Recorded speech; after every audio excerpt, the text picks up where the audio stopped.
The hangar smelled of burnt ozone and iron dust, the way all ports on the frontier smelled.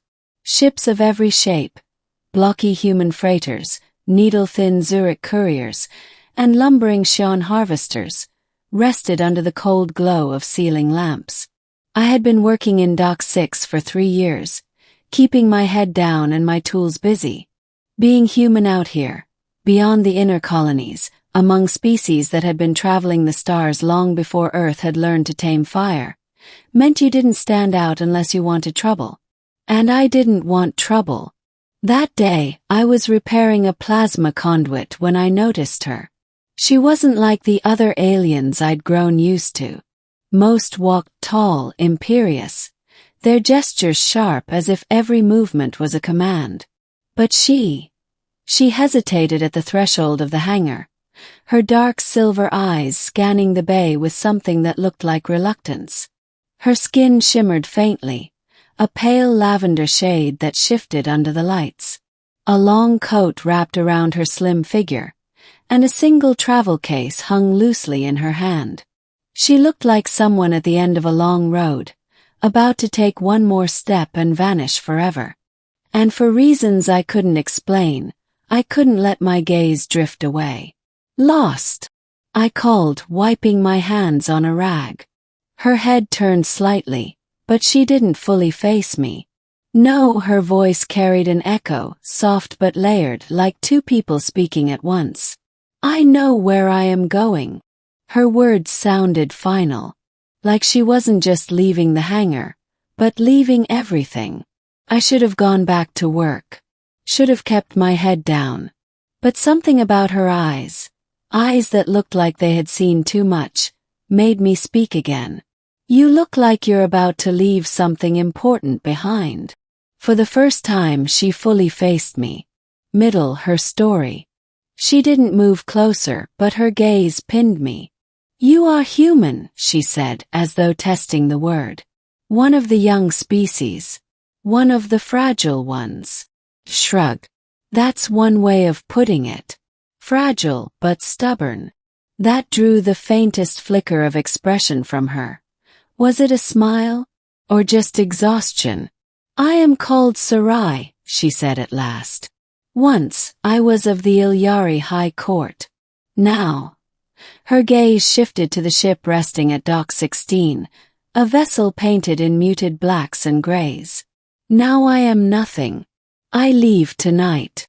Her words carried weight, the kind of heaviness that made me set my tools aside. "What happened?" I asked. She gave a bitter laugh. "Your kind are curious. The other species avoid questions. They see my silence and allow it. But you ask."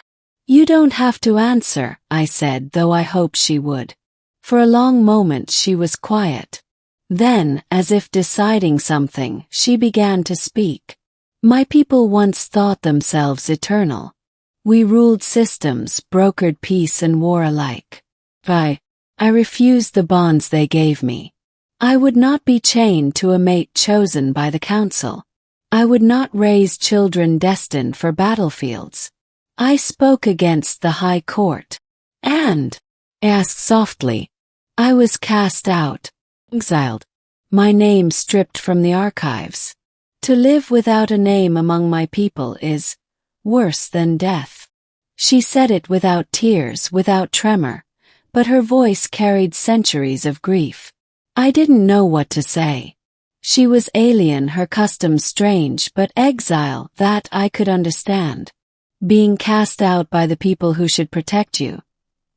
Humans had done that to their own for millennia. "So you're leaving," I said. "Running from all of it." She nodded. "There is nothing left. No cause. No future. Only the silence of space, waiting to claim me." I swallowed.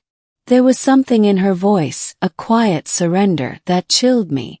I thought of the empty nights I'd spent in my quarters, staring at the ceiling, wondering if humanity had a place among the stars, or if we were just tolerated.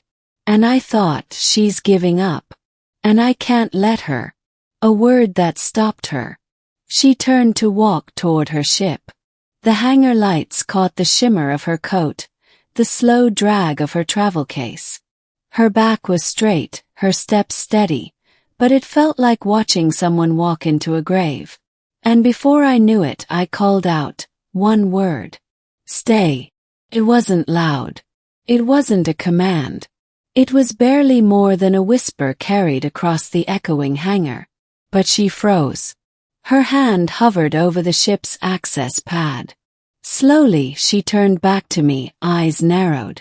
Why? She asked. I swallowed hard. I didn't have a grand speech prepared. But I couldn't back down now. Because you're not nothing, I said. You're Sarai. You stood against your own people because you believed in something better. That's not weakness, that's strength. And if you leave now, if you give up, then the court wins. They erase you. But if you stay, if you fight, you prove they were wrong.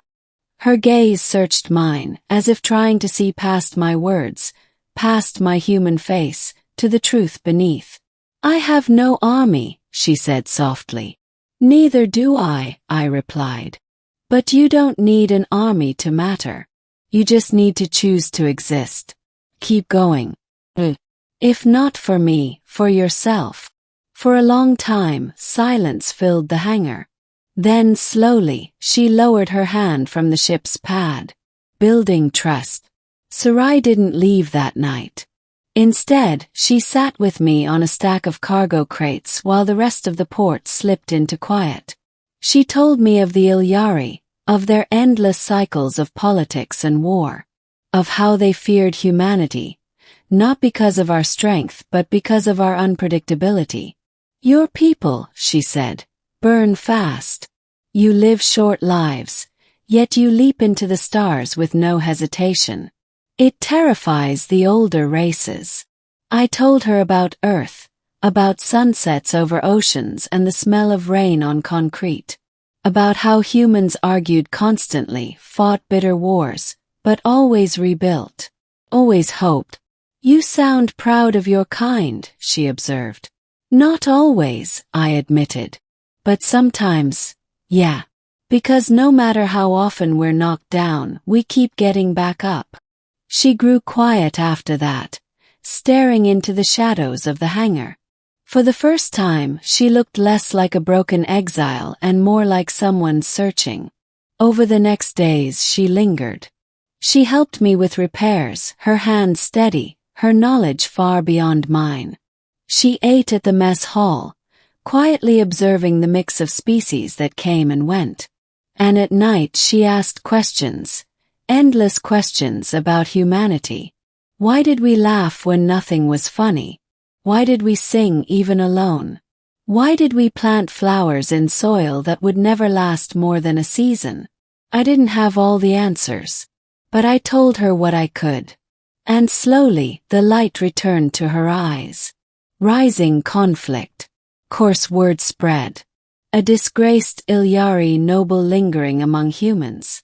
That didn't go unnoticed. One night, 3 Zurich mercenaries cornered us near Dock 4. She's a traitor, one hissed, his mandibles clicking. There's a bounty. Step aside, human. I stood in front of her, my heart hammering. I had no weapon, no armor, just stubbornness. You'll have to go through me, I said. They laughed, the sound sharp and cruel. To them I was nothing.